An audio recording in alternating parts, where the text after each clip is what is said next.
السلام عليكم ورحمة الله وبركاته.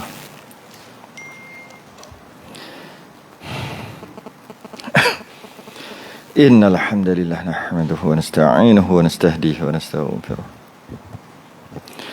ونعوذ بالله من شرور أنفسنا ومن سيئات أعمالنا. من يهده الله فلا مضل له ومن يضلل فلا هادي له. أشهد أن لا إله إلا الله وحده لا شريك له. أشهد أن سيدنا محمدا عبده ورسوله.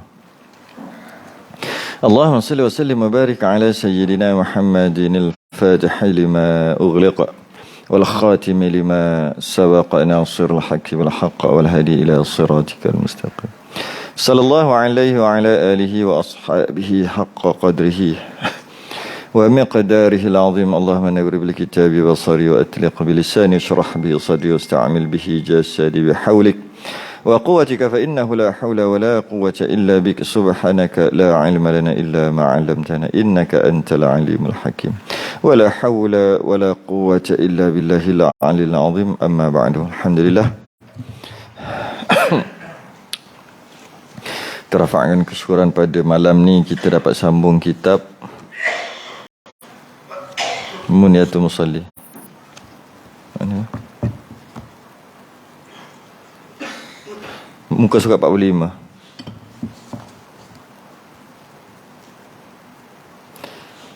Jawi muka surat 10. Jawi 10 bawah sekali. Rumi 45.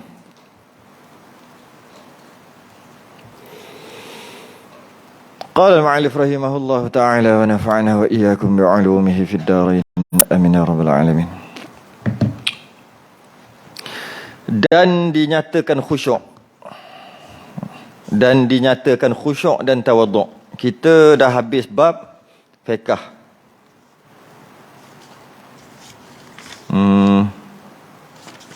Ya, dah habis bab fiqh dah. Catatan Rumi ni dia tahulah susunan dia tu tak tepat lah. Sebab tu kita berhenti kat situ tu. Yang nombor 23 tu dan dinyatakan berhenti kat tengah-tengah. Bukan tengah-tengah. Sebenarnya ni ada perenggan lain. Dia adalah perenggan yang lain. Tapi dia buat sekali macam tu. Jadi kita nampak asal berhenti kat 23? Tak, bukan berhenti kat 23 sebenarnya. Kan? Itu perenggan lain. Ini cerita lain. Kita masuk adab dalam sembahyang dah. Maknanya lepas ni, bukan lepas ni lah. Ada satu bab ni berkaitan dengan adab, bukan berkaitan dengan hukum hakam. Bukan. Hukum hakam fiqh sah batal bukan. Sehinggalah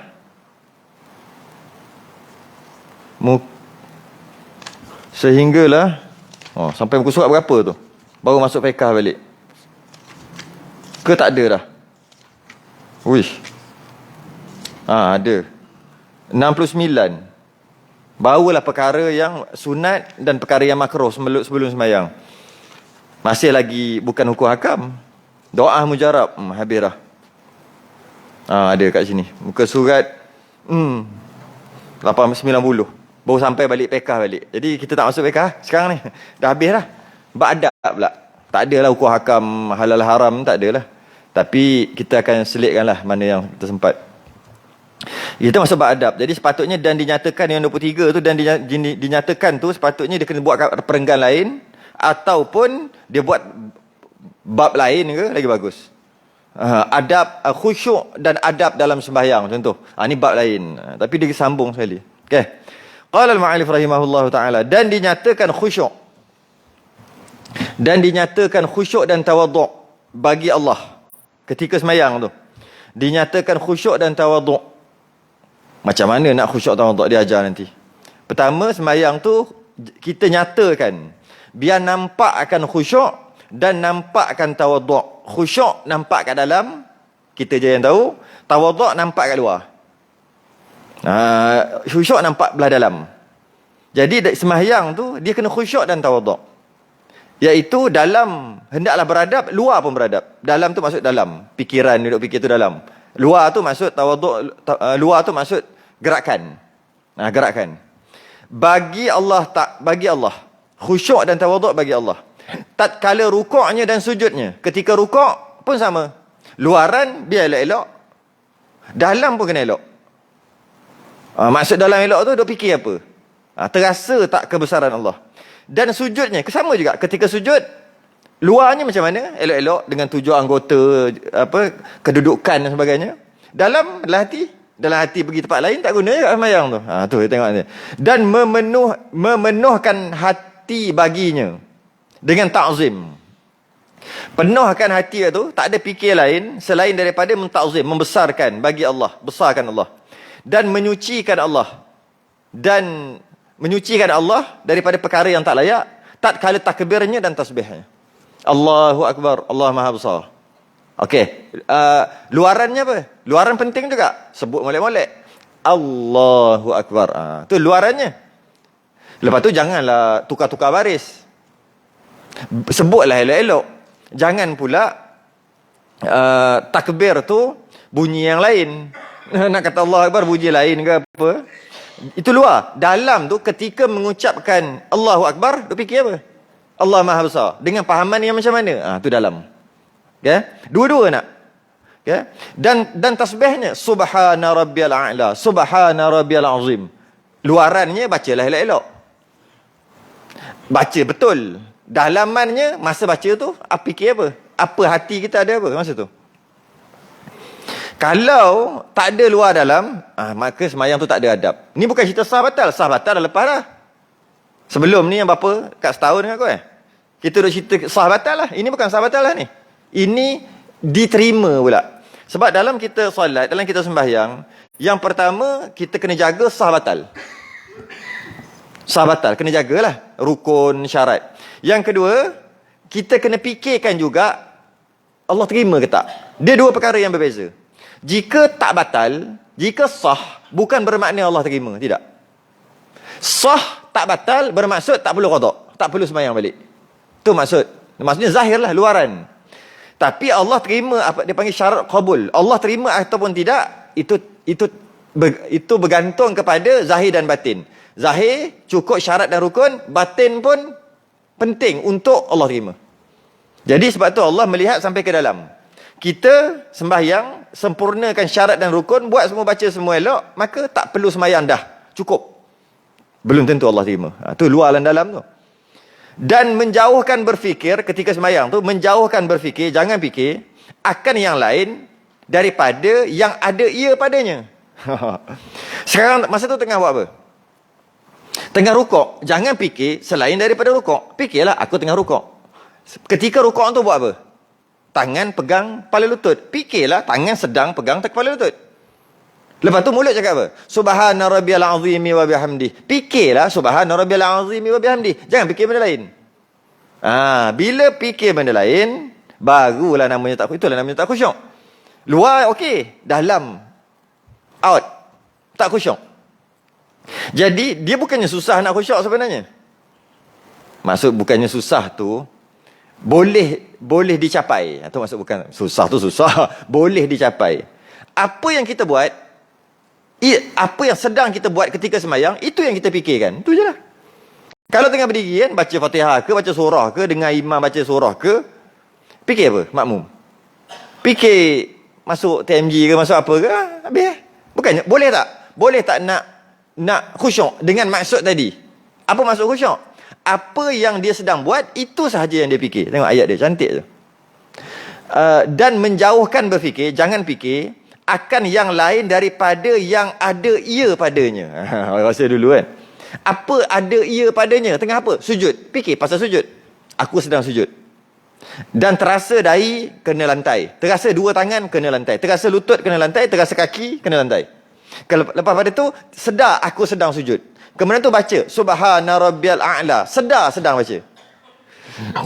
Habis tu ada ke orang baca tak sedar? Berlambak. Subhana Rabbiyal A'la. Subhana. Tak sedar pun dia baca. Automatik je. Berlaku automatik.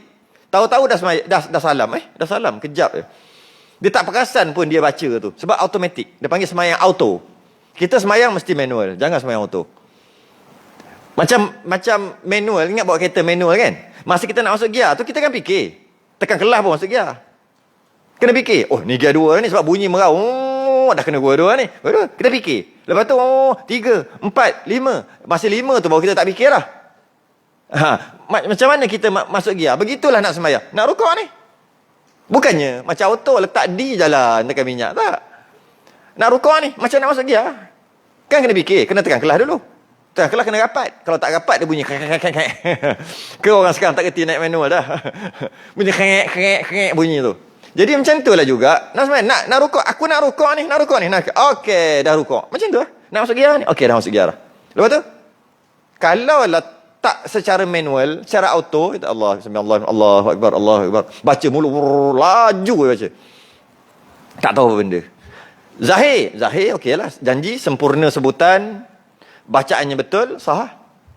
Diterima? Belum tentu. Sebab apa? Sebab kat dalam kepala dia ada apa, tak tahu. Daripada memikirkan dunia dan akan keinginan hawa nafsu dan berkhabar-khabar hati. Ni tak nak semua ni. Tak nak fikir dunia, tak nak fikir tentang hawa nafsu. Hawa nafsu tu maksud apa-apalah. Nak makan ke, hawa nafsu lah.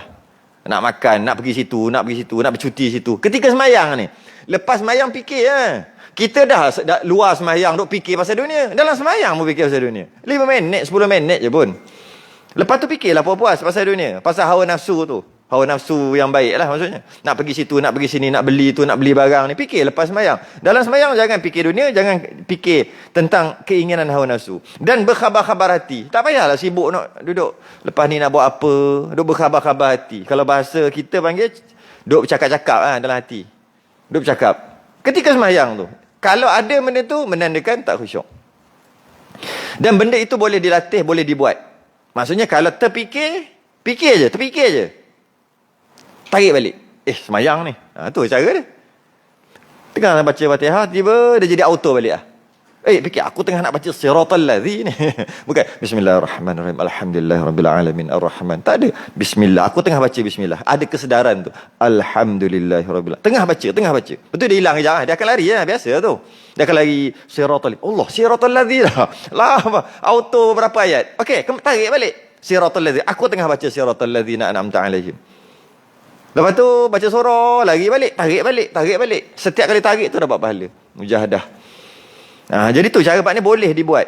Yang tak naknya dia layan tau. Dia layan, dia blur. Tengah berangan tu dia blur terus, tengah sujud, rukuk, bangun baca auto. Dia duk fikir apa yang dia nak fikir. Dia layan, tak tahu 3 4 3 ke 4 lah. Tak apa, 3 ke 4, ambil 3 tambah 1. Tu sujud sawi. Next semayang macam tu juga. Apa benda semayang ni? Asyik 3 4 aja. Okey. Tengok Kenapa kita kalau semayang dekat rumah selalu jadi 3 4. Tapi kalau jadi imam jarang sangat jadi. Memang akan jadi, manusia ni akan jadi juga, tapi sangat jarang. Jadi imam dia jarang. Kita boleh tengok dalam masa setahun, kita boleh buat kiraan berapa kali kita semayang yang bukan jadi imam, yang kita semayang seorang-seorang. 3 4. Kalau 2 3. Tak kisahlah, maksudnya tak ingat rakaat. Cuba kita kira. Kalau dia orang tu jadi imam, sangat jarang. Boleh kita kata apa? Setahun sekali je kot. Tapi kalau semayang seorang, dia lebih. Mungkin 10 kali dalam masa setahun. Setahun ada berapa semayang? Setahun 2,000 lebih kurang 2,000 kali semayang. 356 65 365. Bukan 356. Oh, biasa kita guna kalender tak. Kalender Islam 356 je. Kita jarang guna kalender kafir ni. Kecewa. Okey. 365 kali 12 apa? Lebih kurang 2,000 tak? 1,000. Berapa ribu ah? Banyak ribu. Kali 5. 36 kali 5. 4,000. Banyak ah. Okey, 4,000. Yalah, kita bukan nak tepat-tepat, bukan periksa matematik ni. Nak kata 4,000 kan. Dalam 4,000 kali semayang tu setahun tu, berapa kali yang tak ingat rakaat? Kalau semayang seorang, kita boleh tu. Tapi jadi imam jarang sangat. Setahun tu paling pun sekali ataupun tak ada langsung. Sebab apa? Sebab saya jadi imam tu fokus dan dia tak ada fikir sebab apa ni? Aku jadi driver ni. Aku bawa ramai kat belakang ni. Aku masuk gaung, habis belakang masuk gaung. Boleh mati yo. Macam tu kan. Tengok orang naik bas. Driver je yang fokus. Makmum dalam bas tu buat apa? Tidur. Kerah bunyi. Kuat sikit ekor. Oh, panah. Macam tu je. Macam sebab apa? Driver tu dia fokus.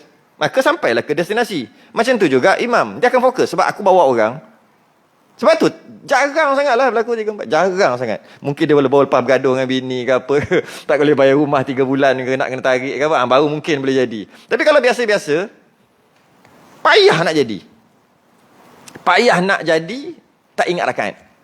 Akan terjadi kerana dia manusia. Cuma payah nak jadi. Fokus dari situ. Fokus. Macam itulah sembahyang ni. Fokus sembahyang. Tak payah kita rasa sembahyang tu khusyuk macam duduk bawah air terjun ke. Tak apa. Tak perlu. Sedar tengah buat apa cukup dah. Tengah buat apa ni? Tengah berdiri. Tengah buat apa ni? Tengah baca Fatihah. Tengah buat apa ni? Tengah baca surah. Tengah rukuk, tengah i'tidal. Cukup. Nah, soalannya adakah sembahyang kita gitu? Ya. Tahu-tahu ikut je. Ikut je apa? Lepas ni tahu dah nak buat apa. Ikut aja. Tanpa sedang buat apa. Tak ada kesedaran. Maka itu namanya tak khusyuk ataupun lalai dia panggil. Tetapi adalah citanya itu di dalam sembahyang.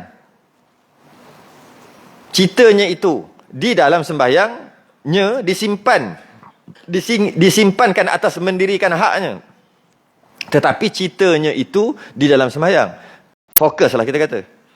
Apa yang dipikir itu hanya dalam sembahyang. Sembahyang maksudnya dia tak fikir lain selain daripada dia fikir sembahyang. Disimpankan atas mendirikan haknya. Apa yang dia fikir berkaitan dengan nak mendirikan hak. Sujud ni betul dah ke? Betul dah tak sujud ni? Cukup dah ke? Cukup lama dah ke? I'tidal. Dah lama dah ke? Dah habis baca ke? Tu. Hak rukun yang kita buat tu. Sentiasa fikir pasal hak-hak. Masa tahiyat. Baca ni sempurna dah ke? Sebutan-sebutan huruf dan sebagainya. Tu. Fikir tentang hak rukun yang sedang dibuat. Sebab tu kalau sembahyang auto, dia tak fikir hak. Aghfirli warhamni wajburni warfa'ni wazni wahdini wa'afini wa'afanni. Allahu akbar. Dia tak fikir pun hak. Kalau dia fikir, dia akan memerhatikan Rabbighfirli warhamni wajburni. Dia akan fikir, dia akan fokus. Nampaklah kat muka, dia boleh nampak kat muka dia tu. Maksudnya dia kalau fokus dia lain sikit. Dia Rabbighfirli warhamni wajburni warfa'ni. Kalau laju pun tak apa, janji fokus.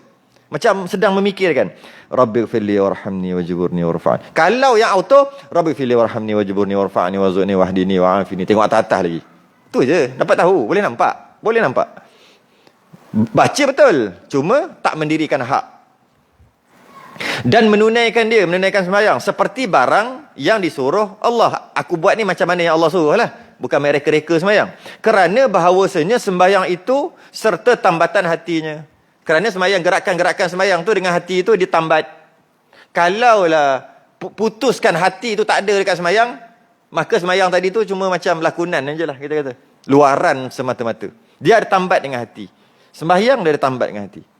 Orang yang tiada khusyuk hatinya dan khuduk hatinya serta Allah. Dia sembahyang tu dia tak ada fikir. Tak ada dia sembahyang tu hatinya tiada, maknanya tak fikir Allah. Apa yang dia fikir? Dia main sembahyang je lah, janji buat. Tiada memberi manfaat. Tak memberi manfaat dan tiada faedah. Bukan kena qada, bukan kena sembahyang balik, tak. Bukan cerita sah batal. Ceritanya tak ada manfaat dan tiada faedah. Tetapi mudaratnya dan seksanya terlebih hampir kepadanya. Lebih dekat dengan seksa. Seksa tu maksud Allah tak terima. Mudarat tu maksud atas dunia ni tak dapat mencegah daripada perbuatan keji dan mungkar. Inna salata tanha 'anil fahsya'i wal munkar. Sesungguhnya sembahyang ini dapat mencegah daripada perbuatan keji dan mungkar. Jadi kalaulah sembahyang macam tadi dia kata tak khusyuk tadi, maka sembahyang tadi tak dapat cegah daripada perkara keji dan mungkar. Itu maksudnya mudarat. Tak dapat cegah. Sepatutnya dengan sembahyang tak buat dah benda-benda jahat. Benda-benda berkaitan dengan nafsu. Tapi buat lagi. Dalam telefon, kita yang tak pernah tengok benda tu pun belek-belek, keluar juga iklan pelik-pelik. Dia biasanya kalau kita tengok benda pelik-pelik, baru dia akan keluar yang itu aja. Kan? Sebab dia dah tahu, oh orang ni suka ni. Oh, dia ni maksudnya sistem tu. Dia dah tahu dah. Oh, maka dia akan keluarkan apa yang kita suka. Kita tengok ceramah, dia akan keluar dalam ni internet, dia akan keluar apa ceramah-ceramah aja. Tengok benda tu. Kita yang tak tengok tu pun tengok, Macam mana boleh ada? Dia selit kat kadang-kadang. Lepas tu, wah, relax lu. Power ni, power. Dah jadi macam tu pula. Kenapa? Tapi sembahyang. Sembahyang dia tak dapat cegah. So, umpama, apa kita dah bincang sebelum ni. Awal-awal lagi tu. Kucing apa? Kucing yang gerak tangan tu. Atas meja. Dekat cashier biasa ada. Cashier kedai Cina. Kucing tu. Kalau sembahyang, tanpa ada dalam, cuma luar saja, luaran je, rukuk, sujud saja, tapi dalam kosong, tak ada fikir pun tentang khusyuk, tak ada usaha pun nak khusyuk. Seumpama kalau kucing tu. Rupa ada kucing, ada. Bergerak tangan dia. Marilah beli. Tapi kalau tikus lalu, dia boleh, dia tengok. Tikus tu tidur sebelah dia pun tak apa. Tapi cuba kucing yang hidup. Kucing tu hidup. Lalu je, kelibat je. Tu. Kita tak sempat nampak. Kucing tu pergi kejar dulu. Itulah perumpamaan sembahyang yang ada roh. Sembahyang yang ada zahir batin. Seumpama, baru jahat tu nak datang depan mata. Tak buat lagi. Sebab kita sembahyang tadi, maka terelak. Aku nak balik dulu lah. Balik, baru datang maksiat tu. Contohlah, apa-apalah. Allah selamatkan. Sebab tu, sembahyang yang betul dapat mencegah daripada perkara keji dan mungkar. Ya, memang dapat. Tapi sembahyang yang macam mana? Khusyuk dan khuduk ataupun luar dan dalam. Sembahyangnya luar dan dalam. Kalau tidak, sekadar nampak solidkan macam kat luar tu sembahyang, tapi tak boleh buat apa-apa. Malah, kucing hidup tu, bukan lalu tikus, dia pergi tekan. Bukan. Dia duduk dalam tu, tikus nak masuk keluar balik. Bau dia punya jebat dia. Dia panggil jebat. Dia punya bau kucing tu. Bau kucing tu pun tikus tak berani keluar patah balik. Begitulah sembahyang yang ada roh luar dan dalam, zahir dan batin. Maksiat nak datang pun kita terelak lah, senang cerita. Terelak je. Maka kita tak terdedah dengan godaan-godaan maksiat. Sebab sembahyang kita, kerana Allah sendiri kata, sesungguhnya sembahyang itu dapat mencegah perkara keji dan mungkar. Inna salata tanha 'anil fahsya'i wal munkar. Bahawasanya sesungguhnya sembahyang dapat mencegah perkara keji dan mungkar. Tiba-tiba sembahyang tak dapat cegah perkara keji dan mungkar. Sembahyang tapi tak dapat cegah. Ada something wrong, ada salah. Sama ada salah Quran atau salah sembahyang. Fikir kita mana satu. Sebab Allah sendiri kata, solat dapat cegah perkara keji dan mungkar. Dia solat tapi tak dapat cegah. Tetap juga buat perkara keji dan mungkar. Mesti ada satu salah. Nak salahkan ayat Quran ke? Nak salahkan sembahyang kita yang salah? Salah sembahyang kita. Sembahyang kita tak mengikut SOP. Tak cukup ISO apa? 90. Tak cukup, tak kita nak sebut. Tak cukup ISO. Sembahyang tapi tak cukup. Bila tak cukup, dia tak dapat mencegah. Itu masuk mudarat. Bila begitu, seksanya terlebih hampir. Memang lebih pada seksanya terlebih hampir. Dan kata Hasan Al-Basri, tiap-tiap sembahyang yang tiada hadir hati padanya, sembahyang auto. Tak ada hati. Dalam kosong, tapi luar sembahyang automatik. Maka iaitu kepada seksa itu terlebih hampir. Seksa lah terlebih hampir. Maksud seksa tu, dosa terlebih hampir. Dan lagi, disebut pada hadis, tiada bagi hamba daripada sembahyangnya, melainkan barang yang dikira-kirakan. Ni bagus juga ni. Ada hadis ni, dia tak bagi hadis. Tapi saya sempat cari hadis tu. Bunyi hadis tu macam ni. Sabda Nabi SAW, laisa lil abdi min salatihi illa ma aqala minha. Maksud dia, yang tadi itulah maksud dia, tiada bagi hamba daripada sembahyangnya melainkan barang yang dikira-kira. Ataupun bahasa sekarang, tiada bagi seorang hamba daripada sembahyangnya melainkan sekadar apa yang ia perhatikan padanya.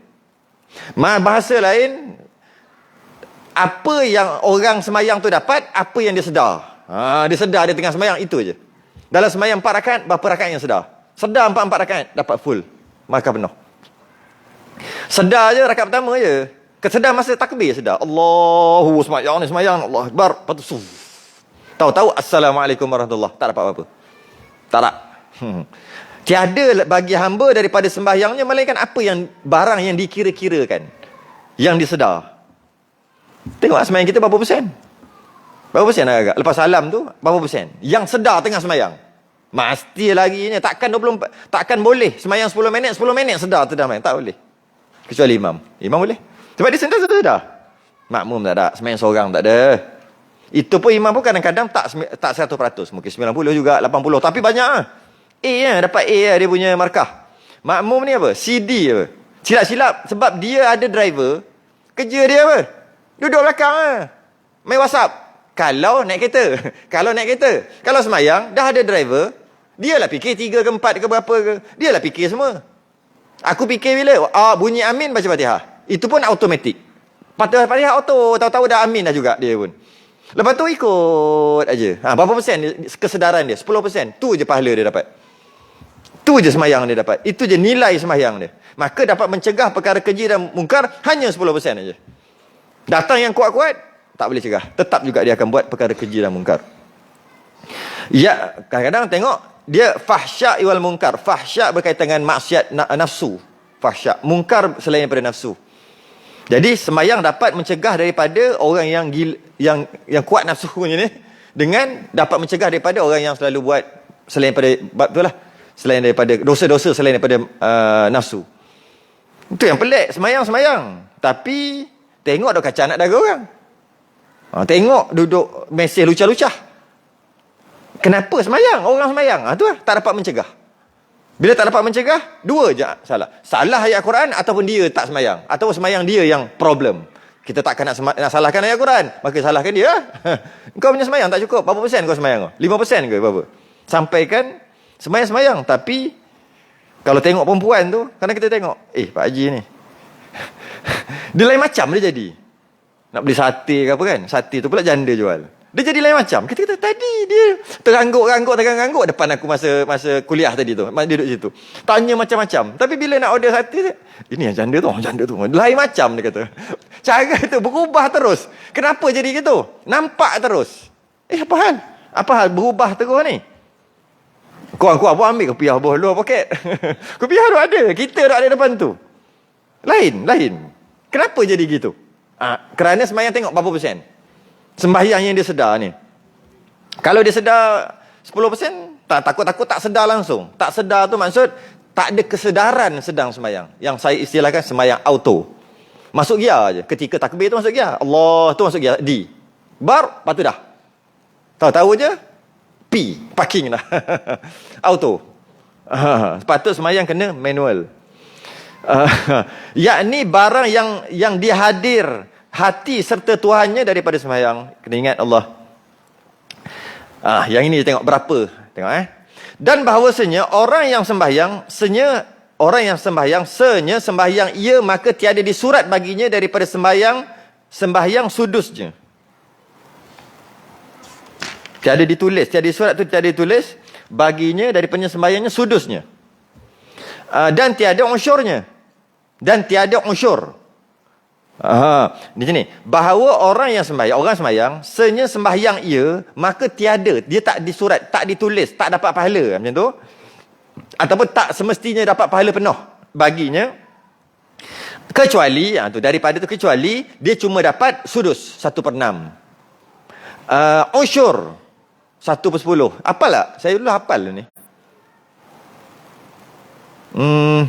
Usyur kan, kalau ada hadis Nabi kan, innal abdu, ini pun hadis Nabi ni.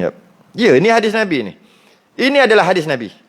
Innal abda la yusalli as-salata ma yuktabu lahu minha illa usyruha, tus'uha, thumunuha, subu'uha, sudusuha, khumusuha, rubu'uha, sulusuha, nisfuha. Yang dalam kitab kita, dia cuma tulis dua je. Sudus dengan usyur. Bahawasanya seorang hamba, seorang yang mengerjakan semayang, dia tulis bukan semayang je dapat 100 markah. Tak. Bergantung kepada, apa? Dia kata apa ni? Pertama, kemungkinan dapat 1/10. Usyurah tu 1/10. Tus'uha 1/9. Tu 1/9. Thumunuha 1/8. Lupa lah. Subu'aha 1/7. sudusuha 1/6, khumusuha 1/5, rubu'uha 1/4, sulusuha 1/3, nisfuha separuh. Ataupun dapat penuh lah. Okey. Macam mana boleh nak kata dapat banyak mana? Ni dia bagi ni. Yakni bahawasanya yang disurat baginya, yang ditulis pahala yang dapat, yang ada manfaat baginya, daripadanya kadar yang ada padanya hadir hati serta Allah. Itulah. Yang hadir hati itulah. Hadir hati tu maksud apa? Sedar tengah sembahyang tadi itulah. Sedar tengah sembahyang berapa banyak dalam masa sembahyang 10 minit tu. Dan yang demikian itu terkadang sedikit hadirnya. Kadang-kadang kalau dalam kitab ni kita 1/10. Sikit lah tu. Kalau saya bagi contoh tadi 10%. 1/10 tu 10% lah kan? Betul lah 1%. Okay. Terkadang banyak dengan terkadang banyak. Kadang-kadang banyak lah. Dengan kadar lalainya dan jaganya. Kadang-kadang banyak lalai daripada jaga. Banyak yang sedar tengah semayang daripada tak sedar. Kadang-kadang banyak yang tak sedar tengah semayang ni auto. Tengoklah manual ke auto mana lagi banyak. Ikutlah. Kita bukan semayang je dapat. Dapat je. Tak. Bergantung kesedaran kita tadi. Maka orang yang hadir lagi khasyik. Orang yang hadir, hadir ni maknanya sedar. Hadir. Sedar. Lagi khusyuk, sedang sembahyang lagi khusyuk. Sekalian sembahyangnya disurat baginya sekalian pahala. Dapatlah pahala penuh, full mark. Dan yang lalai pada sekalian sembahyangnya, semua sembahyang duk lalai. Masa dia sedar sembahyang ketika takbir je. Itu pun nasib baik ada qasad ta'arud ta'yin. Sahaja aku sembahyang fardu subuh. Sahaja aku sembahyang fardu isyak. Nasib baik ada yang tu. Kalau tak ada yang tu main takbir je, Allahu akbar. Itu pun masih ngaji. Oh, kena ada dalam niat tu takbir tu sahaja aku sembahyang fardu subuh, sahaja aku sembahyang fardu zuhur. Maka lambatlah sikit Allah. Sedarlah tengah sembahyang waktu tu. Lepas tu tak rasa dah, dia kata. Lupa terus.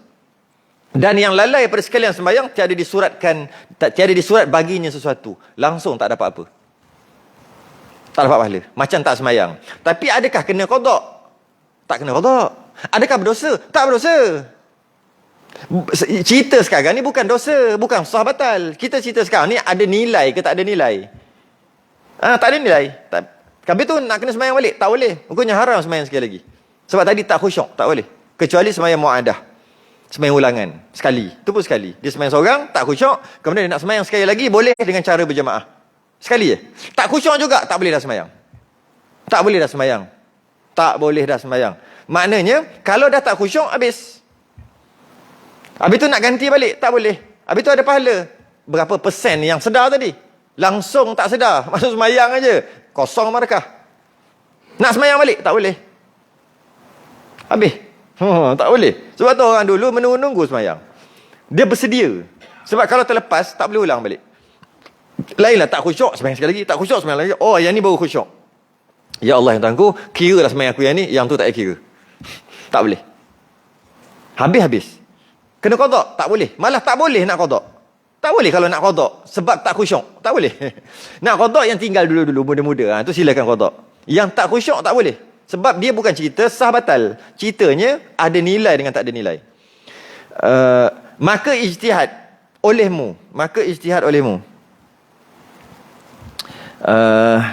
Mana tadi? Ijtihad kan? Maka ijtihad olehmu. Ijtihad tu maksudnya bersungguh-sungguh. Bersungguh-sungguh. Maka bersungguh-sungguh olehmu.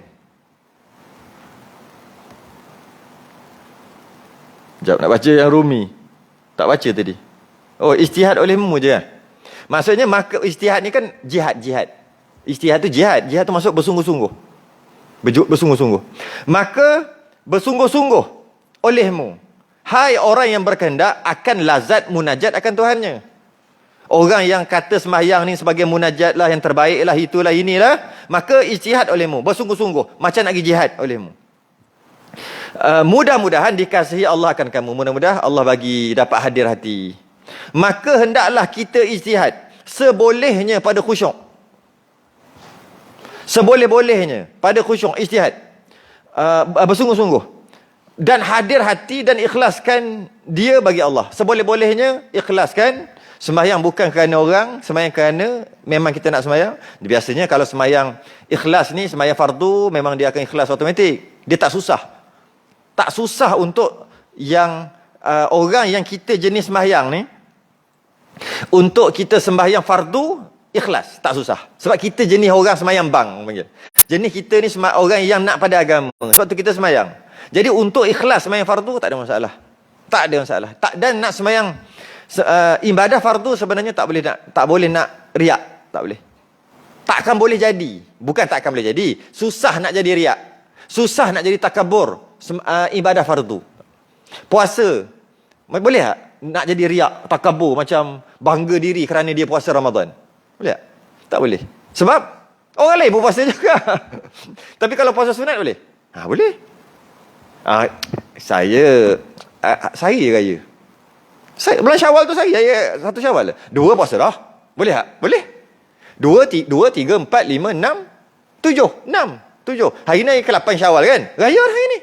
Raya kedua. Raya puasa 6. Boleh belagak tak? Boleh. Tapi kalau puasa Ramadan boleh?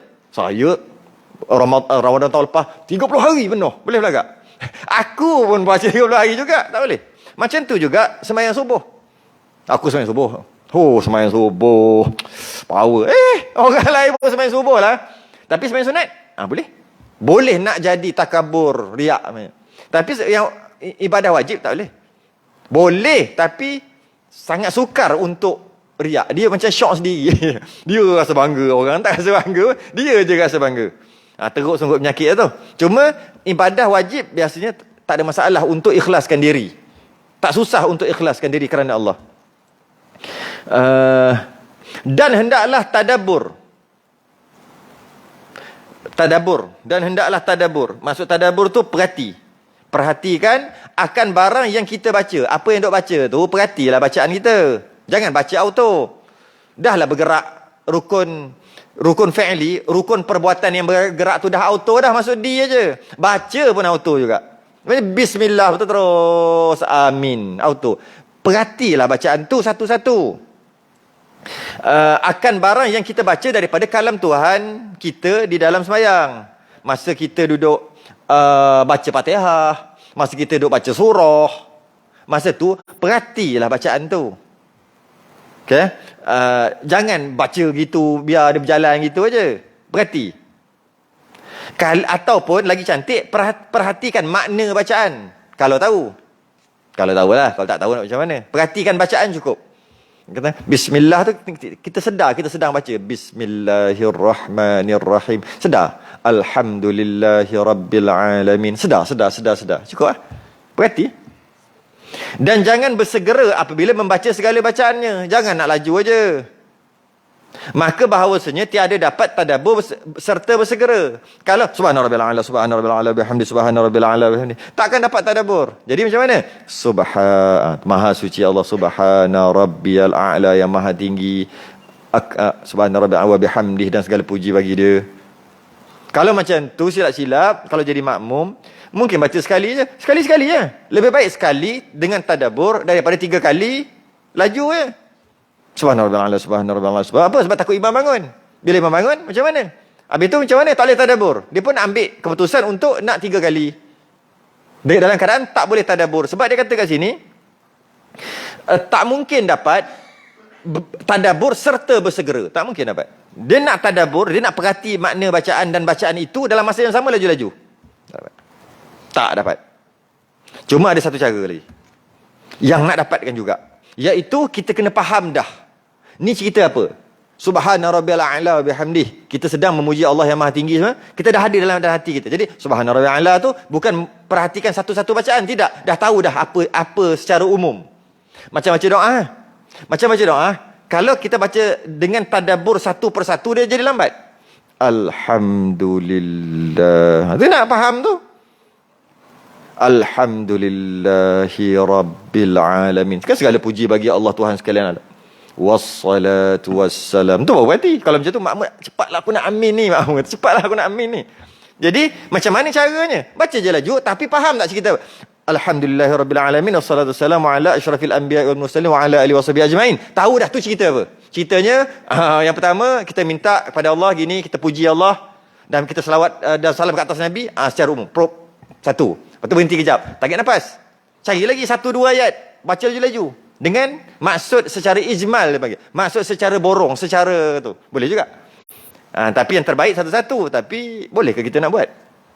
Sembahyang jadi 25 minit. Sembahyang 4 rakaat 25 minit. Saya dah buat. Sekali tu je buat. Sekali tu je. Cuba try. Sembahyang 4 rakaat, perhati satu-satu. Masa baca doa iftitah tu, Allah tu, Allahu akbar kabira walhamdulillahi katsira. Itu baca auto, manual. Allahu akbar, Allah Maha Besar. Allahu akbar kabira walhamdulillahi katsira. Itu pun yang kita yang selalu doa amal laju, yang baru first time doa Allah. Lama nak datang, lagi lama. Saya dah try 25 minit 4 rakaat. Tapi mampu tak kita nak buat? Buatlah, cubalah. Sembahyang kat rumah ke sembahyang seorang nanti ke. Kan? Sembahyang seorang boleh lah. Jangan buat jemaah pula. Kena gitu. Kalau nak baca laju pun boleh. Boleh pakai martabat yang kedua. Kita faham dulu cerita apa? Apa cerita ni maksud dia? Okey. Terus. Kita baca dengan dalam hati kita ada dah benda tu. Boleh. Macam tu juga yang kita baca doa kan. Macam baca doa tahlil. Baca doa tahlil kan. Sebab aku dah tahu dah cerita apa ni. Tanya cerita apa? Cerita tentang mula-mula puji Allah. Selawat atas Nabi. Kemudian kita cerita tentang minta bacaan kita tadi. Bacaan Quran, bacaan La ilaha illallah. Dan nak jika ada pahala, nak dihadiahkan kepada yang kita sebut nama tadi. Lepas tu baca je lah. Laju. Lepas tu pula, ujung-ujung doa tahlil tu berkaitan dengan minta Allah sejukkan kubur dia seperti salji dan sebagainya. Okey, dah faham tu. Baca je laju. Yang tak naknya, secara ijmal, secara borong pun tak ada, duk main baca hafal gitu. Dan secara satu-satu tadabbur pun tak ada juga. Yang slow-slow tu. Itu yang tak nak. Macam tu lah juga dalam sembahyang. Sambung lagi. Dan dia ni laju. Kita akan belik laju untuk sampai kepada hukum hakam. Sebelum ni satu baris pun letih nak tunggu langkah. Sekarang lepas ni dah berapa muka surat dah langkah. Sebab kita hanya menceritakan tentang adab, bukan cerita tentang hukum. Dan apabila rukuk dan sujud, maka hendaklah tetapkan serta tuma'ninah. Ini hukum sikitlah. Ketika rukuk sujud, pastikan ada tuma'ninah dan jangan engkau pagutkan. Rumi apa tu leh? Pakukkan. Kitab saya pagutkan. Kitab saya Patani punya ni, kaf ada titik, pagut kaf ada titik, maknanya yalah maksudnya patuk. Tapi nak ceritanya, kitab saya cetakan Patani ni, dia pa alif kaf tapi ada titik, ga lah maksudnya, waw ta, jadi pagut. Tapi kalau Rumi pakuk dalam kurungan patuk, betul tak? Sama kan? Pakuk maknanya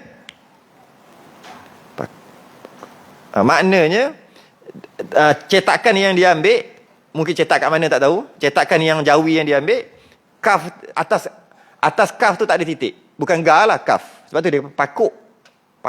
Jadi maksud sama je. Patani panggil pagut. Seperti pagut ayam. Ni seperti pakuk ayam. Beza titik aje. Okey. Maksudnya macam mana patuk ayam? Perhati. Ada ayam rumah? Rupa orang PhD mana boleh beli ayam tau. Google. Tengok YouTube. Macam mana ayam. Kadang-kadang, kita walaupun dulu kecil-kecil duk beli ayam, kita tak perasan cara dia macam mana dia makan tu. Jadi, bila kita kata, macam ni cara jangan sembahyang, cara macam ni. Kita tak ingat macam mana ayam makan. Ambil YouTube. Tengok. Ayam sedang makan. Ayam tu. Gini. Jangan sembahyang macam tu. Tu tujuan dia. Maksudnya apa? Dia mana ada tuma'ninah masa ayam tu kan? Tuma'ninah. Tak ada. Dia jangan sembahyang gitu. Tak sempat, baru je dahi letak ke lantai, dah angkat. Tunggulah tuma'ninah. Tuma'ninah ni kadar dia subhanallah, paling cepat 1 saat. 1 saat letak kepala tu, 1 saat berhenti, atau istilah dia panggil pegun kejap. Tu 1 saat. Cantik 2 saat. Minimum. Yang paling cantik baca lagi lah, bersaat-saat lah baca apa-apa yang baca ketika rukuk dan sujud. Maka tiada sah sembahyang kerana tuma'ninah itu rukun sembahyang. Kalau duk main patuk tu macam tu, tak sah sembahyang. Sebab tamak ninah salah satu daripada rukun sembahyang. Malah sebagian ulama' dia keluarkan. Rukun sembahyang bukan ada 13. Rukun sembahyang ada 17. Sedangkan kita belajar rukun sembahyang ada 13. Tiba-tiba dia kata ada 17. Rupa-rupanya dia keluarkan tamak ninah ni. Yang 13 ni rukuk serta tamak ninah, i'tidal serta tamak ninah, sujud serta tamak ninah, duduk di antara dua sujud serta tamak ninah. Maka keseluruhannya jadi 13. Dia keluarkan dengan maksud rukuk satu rukun. Tamak ninah ketika rukuk rukun lain. I'tidal satu rukun. Tamak ninah ketika i'tidal rukun lain. Sujud satu rukun. Tamak ninah ketika sujud rukun lain. Duduk di antara dua sujud satu rukun. Tamak ninah ketika duduk di antara dua sujud satu rukun yang lain. Kenapa dikeluarkan sekali jadi rukun sembahyang ada 17 sedangkan kita belajar dulu 13 aja? Sebab nak bagi tahu tamak ninah tu sangat penting. Sedangkan sehingga kan boleh jadi tak sah sembahyang. Pada mazhab Syafi'i. Yang sembahyang 7 minit 20 rakaat tarawih tu. Tengok sembahyang macam mana? Kat Indonesia. Kan? Macam ayam lah tu. Macam ayam lah. Mazhab Syafi'i tak sah tu. Mazhab lain tamak ninah. Mazhab lain apa? Mazhab Hanafi. Mazhab Hanafi tak? Bukan? Mazhab Syafi'i. Oh, Syafi'i lalu. Mazhab Hanafi tamak ninah sunat.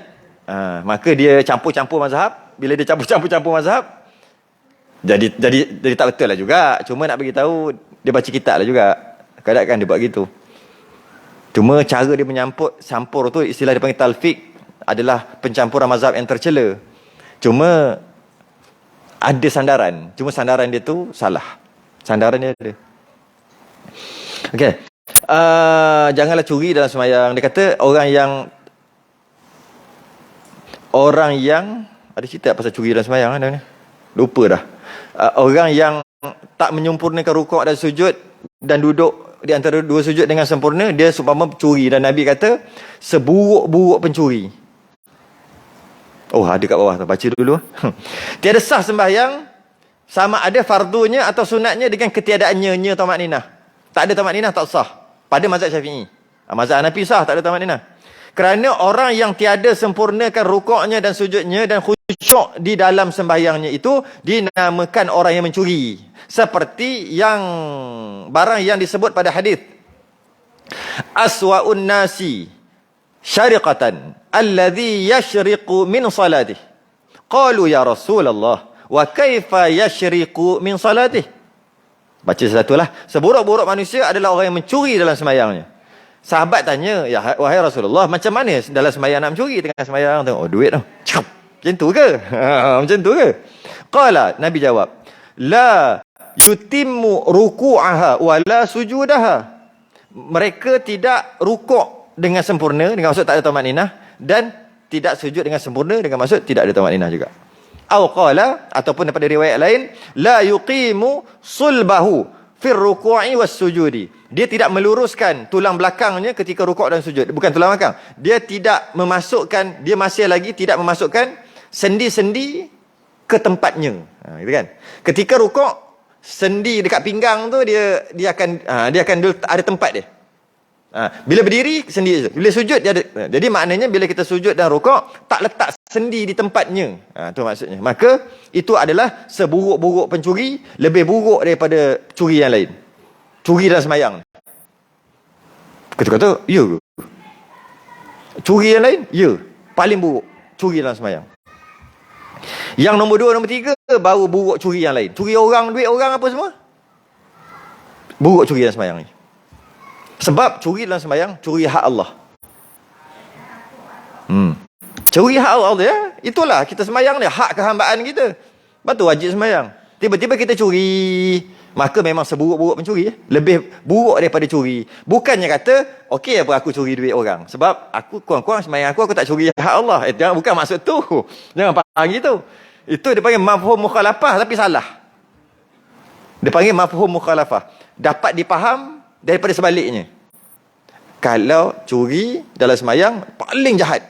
Curi orang, jahat nombor 2. Okey, oleh tu baik kita buat jahat nombor 2 sebab kurang-kurang kita tak buat jahat yang nombor 1. Ada lah gitu. Mana tu? Salah cara fikir.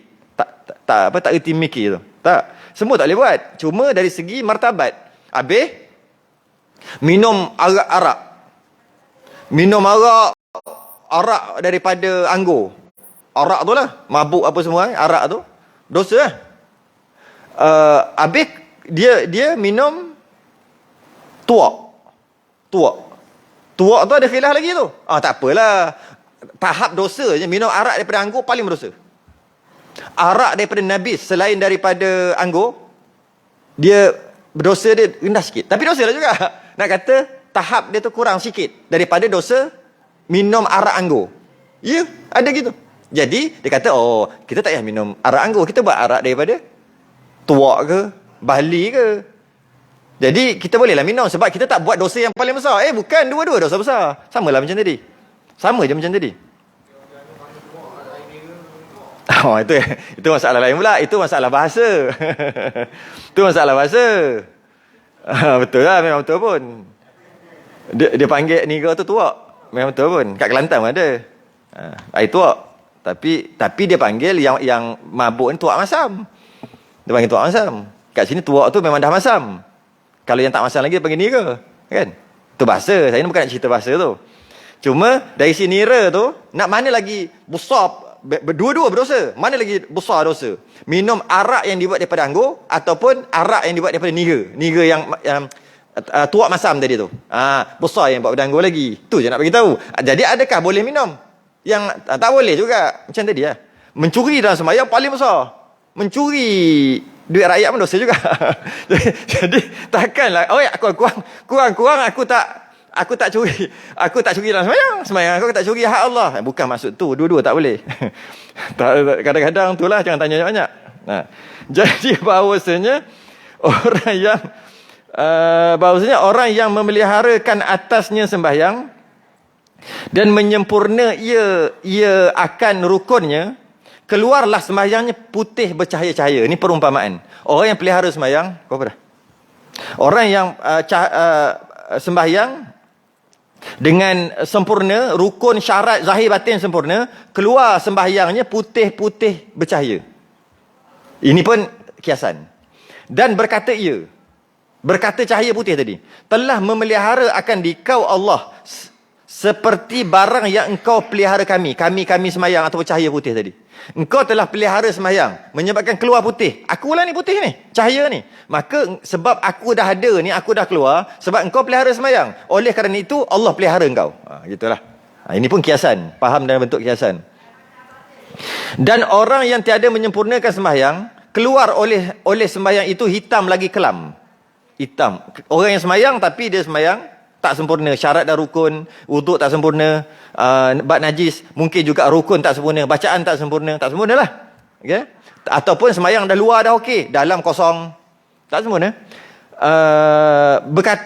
Berkata hitam lagi kelam tadi tu. Asap ke, kita kata apa? Asap ke apa ke, macam itulah. Telah mensia-sia akan dikau Allah barang yang engkau mensia-sia akan kami. Kerana kami ni dah ada hitam tadi, kerana kamu tak memelihara sembahyang, maka mudah-mudahan Allah mensia-siakan kamu macam mana kamu mensia-siakan kami. Kemudian digulungkan dia seperti menggulung seorang akan kain yang buruk. Gulung yang hitam itu, maka dipukul dengan dia akan mukanya. Bahasa sekarang, ambil lepar atas muka balik. Memang malaikat akan buat gitu pun. Dekat Padang Mahsyar ada riwayat cerita, hadis cerita. Ketika dia kata dia sembahyang, kenapa dia kena masuk ke duduk belakang bendera lain. Haman ke, Firaun ke, Namrud ke, tak kisahlah. Yang orang kafir ke, ada bendera masing-masing. Ini bendera Nabi-Nabi, orang baik-baik semua. Tiba-tiba dia orang sembahyang. Kemudian dia kena duduk bawah bendera sana, di belah sana. Maka dia komplain dekat malaikat. Aku orang sembahyang, aku orang baik, kenapa aku duduk sini? Kau sembahyang? Tu dia ambil. Ni kau cakap sembahyang, dia baling kat muka. Sembahyang kita. Sah, ini cerita sembahyang sah ni, sembahyang sah. Kalau sembahyang tak sah, awal-awal lagi. Ini sembahyang sah, tapi ada kekurangan. Dibaling balik kat muka. Dan disebut pada hadis, sungguhnya sembahyang itu menetapkan segala anggota dan kelakuan, dan mengkhusyukkan dia, dan menghudukkan dia. Sembahyang tu, yang dinamakan sembahyang-sembahyang, tetap anggota dan kelakuan, pergerakan, dan khusyuk dan menkhuduk luar dalam tadi lah. Itu baru semayang. Kalau luar je, dalam tak kosong, tu tak nama semayang. Gitu lah kata. Maksud tu. Dan tak kala melihat Nabi SAW akan seorang lelaki. Sempat ke nak habiskan sini? Sempat. Baca je laju je. Dan tak kala melihat Nabi SAW akan seorang lelaki bermain-main dengan janggutnya di dalam semayang. Allahu Akbar. Jikalau khusyuk hati laki-laki itu, niscaya khusyuk segala anggotanya. Nabi kata kalau dia semayang khusyuk, kat luar khusyuk. Kalau dia tak khusyuk, itu yang duduk main. Kalau kita mungkin tak main janggut. Janggut pun tak berapa ada nak main. Ada 2-3 orang nak main apa? Jadi macam mana? Ada main benda lain lah. Garu ke, betulkan sikit-sikit, betulkan ni ke, sikit-sikit ni ke, apa? Garu, kejap-kejap garu, kejap-kejap garu, kejap-kejap tarik seluar naik, londeh balik, naik balik. Buat apa-apa lah. Berhati lah apa yang kita buat. Sama lah. Kalaulah begitu semayang, maknanya luarnya tak diam, maka dalam tu pun tak diam juga. Tak pergi mana dah. Sampai ke temeluh ke makan patin ke apa tu. Sampai luar duk garu-garu dah ni. Maka dalam pun tak duk diam juga, kata Nabi. Luar tak duk diam, dalam tak duk diam juga. Inilah maksudnya, yang dalam dengan luar tu penting. Dalam dan luar penting. Orang kata, ni kulit aja. Kulit pun penting, dalam pun penting. Ni maksud ni. Ada orang kata kulit tak penting, yang penting dalam. Walaupun saya nampak macam ni, pakai rantai, tak semayang, tapi hati saya baik. No. Tak ada. Kalau luar tak baik, zahir tak baik, dalam tak baik lah. Tu tanda dia. Tu tanda tak baik. Jadi kena mengakulah tak baik. Ini tak nak kata baik juga, walaupun luar je nampak macam ni, tapi dalam hati baik. Tak ada. Luar, dalam tu, daripada dalam tu jadi luar. Kalau dalam tu macam tu, itu yang keluar tu. Mulut je, mulut uduh. Mulut dia cakap tak ada insurans je mulut uduh panggil. Mulut popan cakap dengan orang, tak fikir perasaan orang. Tapi dia hati baik tak ada. Hati dia gitu Macam mana boleh keluar? Mana boleh? Ingat apa? Robot boleh main set-set ke? Daripada hatilah keluar ke tu. Baik luar, baik dalam. Mulut okey, hati dia baik. Kena kata gitu. Alah, kita pergi beli. Baru ni saya tengok dekat tepi Berserah tu ada orang jual durian banyak, Musang King. Yang itu harga dia RM28 sekilo. Yang ini harga, yang sebelah sini harga dia 48, 34, 58 sekilo. 28 dengan 58, RM30 beza sekilo. Kenapa? Kat luar tu ada hitam sikit. Yang RM28 sekilo. Ada benda-benda ada lah.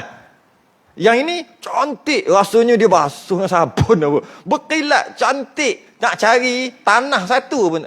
Nak cari luka, kalau cari dia punya duri, satu patah duri, darat satu pun agaknya dia sambut kot masa jatuh tu.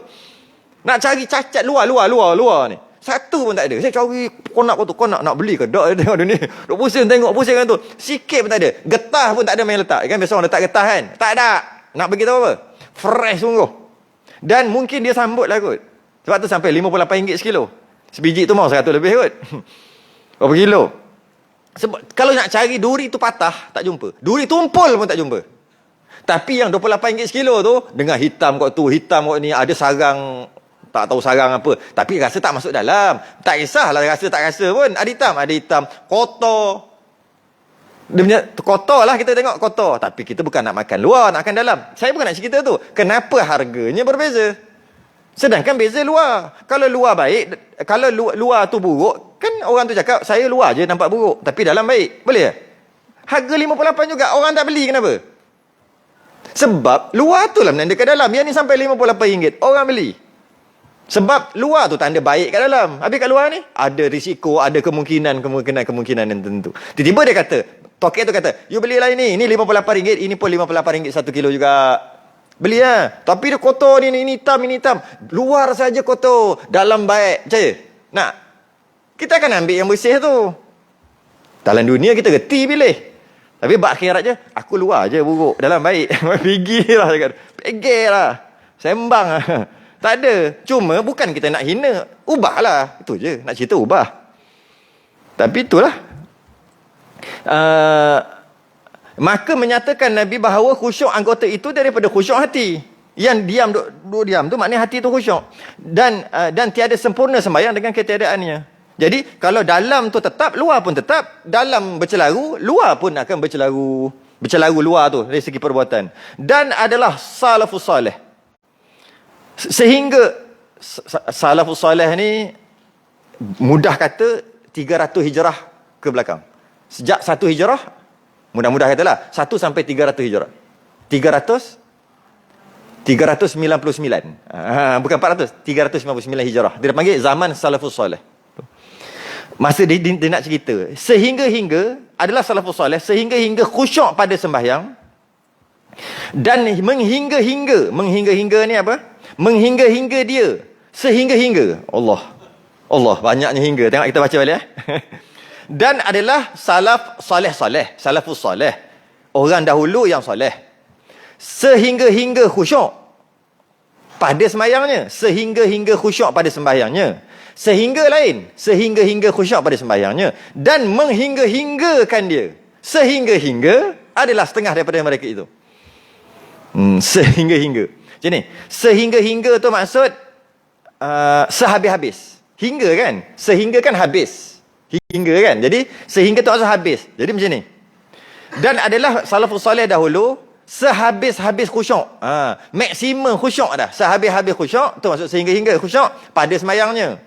Dan menghingga-hinggakan dia, yang bersungguh-sungguh ataupun sehabis-habis khusyuk tadi, dia sehingga yang kedua ni sehingga betul. Ni sehingga betul. Okay? Jadi makna sehingga yang pertama maksudnya sehabis-habis, kita tukar macam tu lah untuk faham sikit.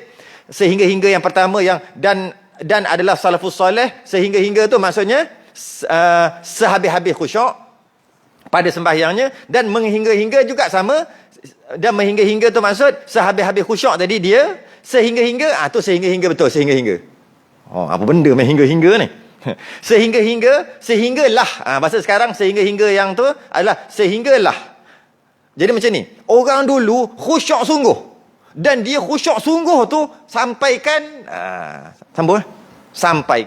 setengah mereka itu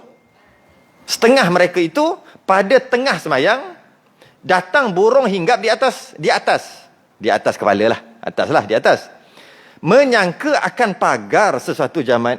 Rumi apa jamat? Tak nak tengok yang Rumi. Saya tak baca yang Rumi. Kat mana? Jamat juga. Jamat saja. Kat belah mana ada? 47 Oh, jamat juga. Jamat je dia bagi jamat. Jamat ni jamadat. Jamadat tu banyak jamat. Jamat tu satu, jamadat tu banyak jamat, iaitu benda yang tak ada nyawa. Ni dia panggil jamadat. Ni jamadat. Jamadat. Air. Bukan. Air sebab tu boleh baca di hidup. Air. Batu, tengok ada batu jamadat, ada batu hidup. Batu jamadat, batu buat jalan tu kan? Apa? Crush apa? Crush. nak sebut tak reti tu kan, yang putih-putih tu, yang tahu crush aja. Apa namanya? Crusher rush. Crusher run. Hantam saja. Yang itu mati. Tu mati. Kalau yang hidup, yang batu sungai, itu dia ada dia punya. Jadi yang jamadat ni yang mati, yang jenis mati, ataupun yang jenis tak ada roh. Maknanya menyangka akan pagar sesuatu jamat. Burung tu sangka macam itulah, benda mati, benda tak ada roh. Sebab apa? Dia tengah rukuk tu datang burung. Dia ingat pagar lah. Mungkin lah dia ingat pagar ke apa ke. Dia ingat jamat lah. Kerana tetapnya dan panjang qiyamnya dan sujudnya. Sujud rukuk lama, datang burung lalu pergi cari makan, balik gitu juga. Ni tiang apa kot, duduk. Tu nak cerita tu. Badik betul tak? Sehingga khusyuk dan menghingga-hinggakan dia sehingga dia anggap sebagai jamat. Bahasa dulu. Dan adalah setengah daripada mereka. Kena habiskan ni dia punya stesen. Kalau tidak, tak boleh tidur malam ni, tak habis stesen ni. Saya kena habiskan. Jadi ringan aja, tak kisah, bukan kena fikir pun. Dan adalah setengah daripada mereka itu berkata ia bagi ahlinya dan anaknya. Yang ni menarik. Yang ni boleh kita kiaskan dekat surau kita. Ataupun, bolehlah kat surau kita. Dan adalah setengah daripada mereka itu. Setengah daripada salafus salih. 300 tahun yang pertama, orang-orang hebat dulu. Berkata ia bagi ahli dan anaknya. Dia kata dekat isteri ke, anak dia ke, anak saudara dia ke, dalam rumah dia tu. Dia nak bercakap ke budak-budak. Anak tu masuk budak-budak. Apabila masuk aku kepada sembahyang, kalau aku sembahyang, kalau kita apa? Kita kata apa? Kita nak sembahyang ni. Ataupun jap lagi nak sembahyang. Kita akan kata apa? Sebelum kita baca, kita akan kata, jap lagi kalau ayah sembahyang, kalau ayah ke pakcik sembahyang, duduk diam tak? Tengok. Orang dulu cakap apa? Orang dulu cakap lain. Kita akan cakap, jap lagi ni setengah jam lagi nak sembahyang. Nanti bila sembahyang ni, jangan apa? Jangan bising kan? Alright, mari kita tengok. Apabila masuk aku kepada sembahyang, maka perbuat olehmu barang yang betapa kehendak kamu. Aku sembahyang nanti kau nak buat apa buat? Yakni daripada mengangkatkan akan suara dan hingar bingar. Kau nak bising apa? Tunggu aku sembahyang. Macam ni cerita dia. Sekarang ni aku tengah mengarang kitab, contoh. Aku tengah baca Quran. Aku tengah bercakap. Aku tu maksud ayah dia ni lah. Tengah bercakap, tengah buat sesuatu, tengah makan, tengah buat sesuatu. Kau janganlah bising. Wahai anak-anak, jangan bising. Tak nampak ayah tengah makan. Tak nampak ayah tengah menulis. Tak nampak tengah bercakap. Kalau kau nak buat bising sangat, tunggu ayah sembahyang. Tu maksud dia. Apa maksudnya? Maka aku bahawasanya tiada tahu aku dengan dia. Bila aku masuk sembahyang, aku dah tak tahu dah apa-apa. Kau nak buat bising pun tak apa. Tapi aku nak makan ni tak lalu nak makan. Bising. Nak makan. Habis tu, nak punya kejap tunggu aku sembahyang. Lepas tu kau main-main lah. Pelik tak? Kita terbalik. Sembahyang. Terbalik. Ini sembahyang yang sebenar. Sebab tu, kalau ketika sembahyang, budak-budak bising, okey. Dia tak sama. Dia macam ni. Apabila kita berinteraksi dengan makhluk, kita perlu fokus. Kita perlu fokus. Iaitu ada gangguan, memang masalah. Contoh dalam kuliah, ada budak buat bising kat sini. Memang masalah. Ada orang yang bagi fokus, dia dah tak boleh nak fokus. Orang yang nak menyampaikan pun tak boleh fokus. Tapi ketika sembahyang, tak ada masalah. Kalaulah tak ada masalah dengan maksud, budak, biasa. Masalah kalau budak duduk diam. Nyakit anakmu. Duduk diam. Memang dia. Jadi bila kita berinteraksi, istilah kita panggil, dia berinteraksi dengan Allah, waktu tu budak ke apa ke tak sepatutnya menjadi gangguan. Kecuali dia main tolak-tolak, tu dah ganggu lah sebab kita dah bergerak. Setakat suara dung-dang-dang tak ada masalah. Sepatutnya. Yang masalah, kalau kita rasa masalah, sebenarnya yang masalah tu kita. Tapi bila kita berinteraksi dengan orang, memang masalah. Kalau dia duduk, kita kena bercakap. Dia duduk, kan ganggu. Jadi bila budak-budak ni, bila perlu dijaga apabila kita berinteraksi dengan manusia atau kita dengan makhluk. Kita tengah buat kerja ni, tengah duduk ni meja ni cabut, nak ambil tukul, dia kacau kan, kita aku tengah berinteraksi dengan makhluk ni, aku tak nampak ni, jangan kacau. Dia bila kita berinteraksi dengan makhluk, maka kita memerlukan fokus, kalau tidak kita tak boleh buat kerja. Kalau bercakap, kita tak boleh cakap. Kalau menyampai, kita tak boleh menyampai. Kalau kita nak belajar, tak boleh belajar. Sebab ada gangguan makhluk lain, iaitu budak itu. Tapi tengah sembahyang, tak sepatutnya terasa gangguan itu. Budak-budak tu nanti, lepas ni kita bising lah. Jajang. Cuma tak salah. Tak perlu. Dari segi kita nak larang, kita larang lah. Maksudnya, sembahyang, main-main pula gitu je lah. Sebab interaksi kita dengan Allah tak sepatutnya ada gangguan. Tak ada. Sayyidina Umar, orang semua tak boleh bunuh dia. Bila orang boleh bunuh dia? Tengah sembahyang. Apa? Abu Lu'lu' nama dia. Lu'lu'ah. Abu Lu'lu'ah yang bunuh Sayyidina Umar. Dan ketika kena tu, dia tak sedar pun sembahyang. Darah ber keluar perut, tak sedar. Tahu-tahu habis ring tak? Jatuh. Itu baru betul. Kena. Tak sedar. Kita nyamuk ni. Natang nyamuk ni. Nyamuk kalah. Apa benda? Kita lah. Kita. Aduh. Dah nak habiskan ni. Dan adalah setengah daripada sahabat. Sembahyang ia di dalam kebun pohon tama baginya, maka terbang. Hari ni kena lebih sikit lah. Sekarang dah tepat-tepat sejam. Kena lebih tak? Kena habiskan ni tak? Kena habis sikit. Boleh tak? Nak baca je pun. Dan adalah setengah daripada sahabat, sembahyang ia di dalam kebun pohon tama baginya, maka terbang burung daripada satu pohon kayu kepada satu. Terbang burung daripada satu pokok ke satu pokok. Dan jadilah ia menilik kepadanya. Dia pun Macam tu lah. Tengok pula. Okay? Maka melalaikan dia daripada sembahyang. Oh, aku terpaksa tengok burung pula. Sebab ada burung tadi. Maka tak kala diketahui akan dirinya lalai ketika sembahyang, sukarlah ia atasnya. Duk tengok aja macam tu. Maka dijadikan kebunnya sekalanya sabilillah kerana ia melalaikan dia daripada sembahyang. Aku jual, aku infak fi sabilillah kebun aku. Sebab telah melalaikan aku sembahyang tadi. Kita dah? Boleh? Kita kias kat kita. Jangan cerita, oh hebat kita. Cerita orangnya hebat buat apa? Kita punya hebat apa? Kita macam mana agak-agak kita ni? Tengah sembahyang, bunyi telefon. Terlupa nak silent. Tonteng tak jeling gitu. Allah, ni call ni. Habis sembahyang pergi jual. iPhone 14. Boleh? Ada weh. Bukan jual tu dapat duit. Infak fisabilillah. Apanya dia semayang, tiba-tiba bunyi terlupa nak silent. Lepas tu mata duk tengok aja hilang khusyuk. Tadi nampak siapa ni semadi duk buat ni lah ni sampai 2 kali duduk jeng iPhone 14 aku sebab engkau telah melalai aku. Infak fisabilillah. Berani ada berani ke? Tadi 2-3 kali mujur boleh lah ni. Dah dekat dah ni, dah sampai masanya. Kita tak sampai lah tabat tu. Alah, kalau tak khusyuk, masuk duit RM10 dalam tabung.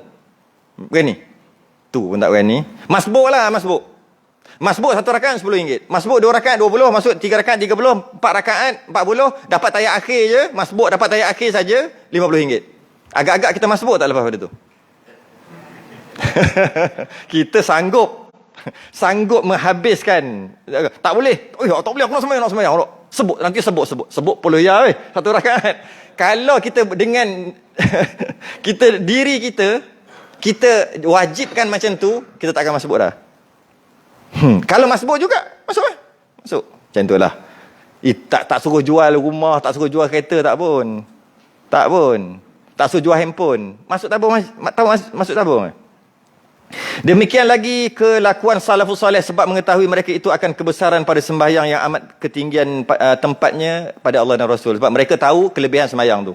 Kata setengah ulama, telah sampai kepada kami khabar bahawasanya Allah membahagi akan segala amal sembahyang atas 40 saf daripada malaikat.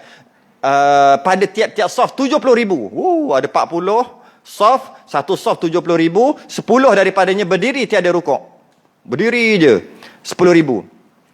Dan 10 rukuk tiada sujud, 10 sujud tiada angkat kepala, dan 10 duduk tiada berdiri, dan dihimpunkan sekalian amal mereka itu bagi hambanya yang mukmin di dalam 2 rakaat yang disembahyangkan keduanya. Sembahyang yang kita buat 2 rakaat seumpama tu, kira 40 saf 70,000. 70,000 kali 40, 70,000 42 2.8 juta. 2.8 juta pahala malaikat. Tu 70,000, betul lah. 70,000 kali 40 saf. 2.8 juta malaikat apa tau? Ada yang berdiri, ada yang rukuk, ada yang tidak. Itidal. Dia berdiri aja sampai kiamat. Ada yang rukuk sampai kiamat, ada yang sujud sampai kiamat, ada yang duduk sampai kiamat. Dihimpunkan semua tu dalam 2 rakaat. Sebab itulah mereka orang dulu sembahyang lepas sembahyang dihimpunkan. Dia kata dihimpunkan akan segala amal mereka itu bagi hambanya dan mukmin di dalam 2 rakaat yang disembahyangkan keduanya. Kita untung kita, maka tilik olehmu akan besar pemberian Allah Ta'ala. Tak sedar lagi ke Allah bagi pemberian besar sangat ni, dan kurniaannya atas segala hambanya yang mukminin. Buat habis kat situ. Tak rasa ke besar lagi? Kat situ berhenti tempat yang sebenarnya. Yang seterusnya, dan pada riwayat Jabir itu sepatutnya itu adalah bab lain, tapi itulah yang Rumi ni dia kata kebesaran dan ketinggian sembahyang, dia buat tajuk baru kan. Sedangkan bukan kat situ tajuk baru je dekat ni, dan riwayat Jabir. Tak apalah, tak penting, yang penting tu je. Dia banyak dia letak stesen tu salah, banyak letak stesen salah, tapi tak apa. Okey, kita tangguh dulu, terlebih pula 5-6 minit dah ni. Sudah dengan tasbih kafarah dan suratul subhanakallah wa bihamdika. Assalamualaikum warahmatullahi wabarakatuh.